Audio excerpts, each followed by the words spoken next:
Chapter 11, Final Preparation and Execution for Step 1. As exam day approaches, the focus should be shifted from studying new content to refining test taking strategies and managing your mental health. This chapter covers the final 2 weeks of preparation, what to do the day before the exam, and how to manage time and anxiety on the actual exam day itself.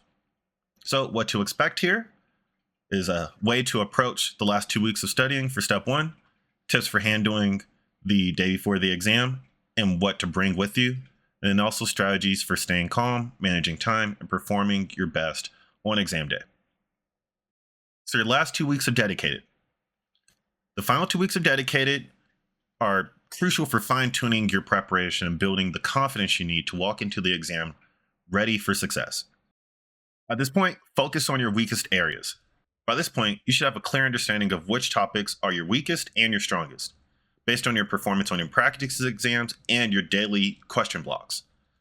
The last 2 weeks are your opportunity to really focus on those gaps. Targeted question blocks that focus on where you're underperforming. This could be pharmacology, biochem, biostats, any of those topics where the performance is lagging. It's time to focus on that stuff so that it's not dragging you back. Review crib sheets. Continue reviewing your crib sheets daily, particularly the topics that you've struggled with. If you missed a question on it, you should have an answer on your crib sheet for that. And these are 1 to 2 sentence summaries, anything you need to know to get the question right in 90 seconds. That method is invaluable and allow it to quickly and reinforce the knowledge that you already have. And then using the Anki in your high reel review with your charts and your clinical clues. If you've been using Anki, prioritize reviewing cards from your weakest areas. Also revisit the high yield charts and the review sheets for subjects like drug mechanisms, clinical markers, and enzyme deficiencies. Take one final practice exam. During the last 2 weeks, it's a good idea to take a final practice exam, preferably a UWorld or an NBME. I would say UWorld 3 or NBME 31 because those are probably the most reflective. And also consider using one of the free 120s for that year. This will help gauge your readiness and build your test-taking endurance. Don't stress if you didn't get a perfect score. Remember, Step 1 is pass-fail. If your goal is to consistently score near or above the passing threshold, then you're doing something good. So when to take it? Plan to take your final practice exam about 10 to 12 days before your test date. This gives you some time to review your weak areas without adding too much stress close to the exam. That means that you have some more in the tank to improve without burning out. After the exam, analyze your performance like you've done with all the rest of them, but don't get hung up on your score. Instead, focus on where you can consistently apply your test-taking strategies and improve in key areas. Use active review techniques. This final stretch is all about active review. This will help get you to retain information that you studied and keep it fresh. If you don't use it, you will definitely lose it. And so some things that you can help to incorporate are using the teach back technique. One of the best ways to solidify understanding of a topic is to teach it back to yourself or to somebody else. Summarize the key concepts aloud as if you're explaining it to somebody that hasn't seen it or heard it for the first time. This forces you to engage with the material actively, quite literally work with the material, and it helps you identify any gaps in your understanding because you have to rationalize that. You have to sit with it, be with it, and also explain it. Crib sheets and flashcards, right? So we've talked about this a lot where using your review sheets as crib sheets, using your Anki flashcards actively, focusing on high yield facts that you need to rapidly recall. This technique helps allow you to set time limits for being able to recall things. And also it allows for you to keep your brain engaged during the review sessions. And then simulate question conditions, right? Do practice questions and try to finish those in 90-second intervals, mimicking the test-taking conditions of the real exam. This will keep you sharp, help you improve your ability, and help you manage time under pressure. The more practice you get at this, the better you're going to be at it, and it'll become second nature to you, to where it actually adds more time to your test-taking allotment.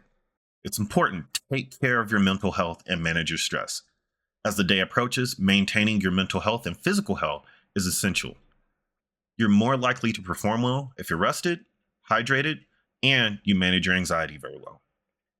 So stay consistent with sleep. Continue to prioritize getting 7 to 8 hours of rest each night. Your brain needs time to consolidate all the information that you've absorbed during the dedicated period. And sleep is crucial in allowing for that cognitive performance to be boosted. Daily mindfulness and meditation. Continue to tell yourself your daily mantras and have a meditation session at least once a day. 10 to 15 minutes of mindfulness can reduce your stress, and it could go a long way, especially approaching your test. And then exercise and staying hydrated. Keep up with regular exercise, even if it's just a light activity like walking or stretching. I started stretching a lot, and I really love how it made me feel when I'm sitting down for 8 hours. Staying physically active will help reduce that anxiety and improve your focus, because if you do a lot of push-ups, it's going to drop your cortisol spikes, right? And so make sure that you stay hydrated, especially during long study sessions, because you want to make sure that your body is functioning in the proper ways that it needs to, especially when you're in such a fight or flight response. The day before the exam. The day before the exam can feel probably the most stressful you've ever had, but it's important to keep things as low key as possible. This isn't the time for cramming. It's a time for relax, clear mind, and make sure you're physically and mentally ready for the big day.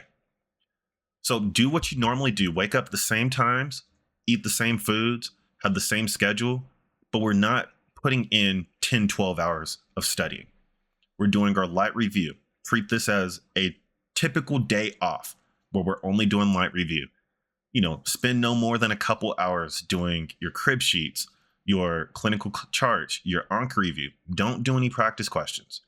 The goal is to avoid diving into new material and really just go over the things that you've mastered and that you know to be true to boost your confidence.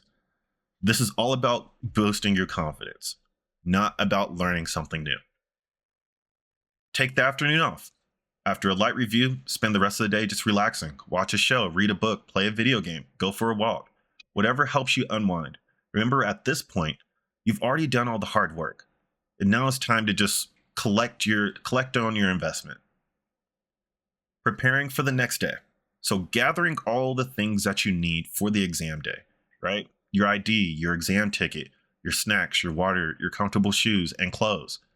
Set multiple alarms and plan your route to the test center to minimize any last minute stressors. If anything, go to the test center if you can. Just see how long it's going to take, because you can't be late. You can't be stressed out. You can't be flustered. This should be a normal walk in the park. You're clocking into work and you're about to put in that work. So exam day strategies. The big day is finally here, right? Step 1 is an important milestone. But you need to keep in mind that it's just one of the parts of your medical journey that you got to go through. There's other parts too. Here's some things that will be very helpful, to help you perform best during the day, right? So stick to your routine. You have your morning mantra, you have your meditation. Start your day with the same mantra and mindfulness routine you've been practicing for weeks on end during dedicated. This will help ground you and reduce any pre-exam jitters that you may have walking into the exam. Eat a healthy breakfast like you've done every single day. Make sure that you eat something that is balanced with protein, carbs, healthy fats. Avoid heavy, greasy foods that will make you feel sluggish. You need to be on your game during that day. Get to the test center early. Arrive with a lot of spare time to spare, and mainly because you want that buffer for traffic and other unexpected delays. Once 8 o'clock hits, you should be on your game. Manage your time and your breaks. Time management is crucial for STEP. You have 280 questions, over 8 hours, and you need to pace yourself to avoid burnout. Skip the tutorial if you can. You're probably already familiar with how the exam format is. Skip that tutorial at the beginning of the exam, mainly because it adds 15 minutes to your break time, which you can actually use later in the day. So instead of having 45 minutes, now you have 60 minutes. Use your breaks wisely.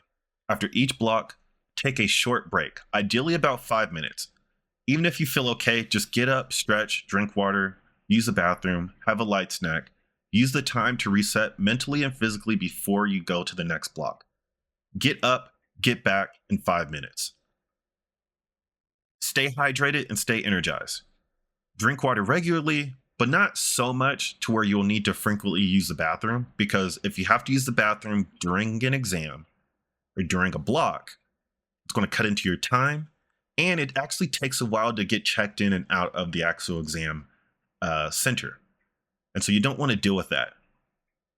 And if you're trying to hold it, then it's going to distract you from actually focusing on the task at hand. So you definitely don't want to be drinking a lot of water, but stay hydrated. Bring snacks like nuts, granola bars, fruit, anything to maintain your energy throughout the day. And finally, stay calm and focused. Even if you encounter difficult questions or feel like you're struggling for one reason or another, it's important to stay focused and keep moving on. When you click next on a question, you hit the reset button every single time, and you'll be doing that for 280 times. Don't dwell on tough questions. If you come across a question that stumps you, mark it, move on. Spending too much time on a question can hurt your overall time management. And remember, you can always come back to it later if you need to. But it might be an experimental question too, so it's inconsequential. Trust your preparation. You spent months preparing for this day. Trust your instincts and strategy that you've developed over this period of time. You don't need to be perfect, you just need to pass. And more importantly, positive self-talk. Use positive affirmations during the exam. Remind yourself that you are capable and prepared for this exam. A positive mindset can help you stay focused and calm under pressure. You got into medical school. You made it through medical school. You made it through dedicated. Now it's time to cash in on your preparation. Let's trim the fat. This is the home stretch. No fluff, no nonsense. The last 2 weeks, zero in on weak spots and drill them. Take your final practice exam about 10 days before and use that feedback to fine-tune your review. You're polishing the edges, not rebuilding the whole wheel. Don't skimp on your self-care. You need sleep, you need to hydrate, you need to breathe. This isn't the time to become a study robot. Stay sharp by keeping your mind and body in check. The day before the exam, just keep it chill. You want a light review, but don't cram. Use the day to prepare your snacks, your ID, your logistics. Just get everything ready to go so you're not scrambling the morning of. You're focused. On game day, it's showtime. Managing your time and breaks smartly. Don't get stuck overthinking one question. Trust the hours you put in and keep it moving. You got this. It's just another day in the office. The bottom line is, you didn't put all this work in just to psych yourself out, especially not in the final hours. Trust your prep. Step into the testing center ready to take on anything that comes your way. Remember, the goal is to pass, not to be perfect. Walk out there and leave it all on the field, unless you're one of those lucky few that has accommodations where you're spending 2 days taking your exam. Then you need to have more in the tank for the next day. But the final day, you can leave the rest of it on the field. And this is it, the final step in your journey. You've grinded all the way through all the chapters of Step 1000, built your strategies, and refined your approach. Now it's time to put all that into action. Walk into that exam with confidence, crush it, and come out on the other side ready for what's next. A bigger, better, more improved version of yourself. Thanks for checking this out. This is USMLE Step 1000, created by me, Stephen Christian, a space where you can turn your Step 1 prep into something smarter, sustainable, and stress-free. If you found this helpful, be sure to hit that subscribe button and stay tuned for more. You can follow us on Spotify for more study tips and more audio podcast stuff, Instagram at USMLE Step 1000, and you can like the Facebook page to stay connected. Don't forget to download all the resources, all the Anki decks, the clinical clues, everything from the PDFs and everything that you saw in the videos you can find at www.step1000.com. And follow the blog for more updates as well at www.usmlestep1000.com, your one-stop shop for everything Step 1000. And if you like what I'm doing here and you want to follow or at least support, you can check me out on social media at Stuck on an Island. Thanks again, and I look forward to sharing more stuff about Step 1 prep and how to overcome these mental hurdles so that you can have the best possible experience possible. So again, I'm not going to hold you any longer, but remember, let's keep pushing forward one step at a time to 1000.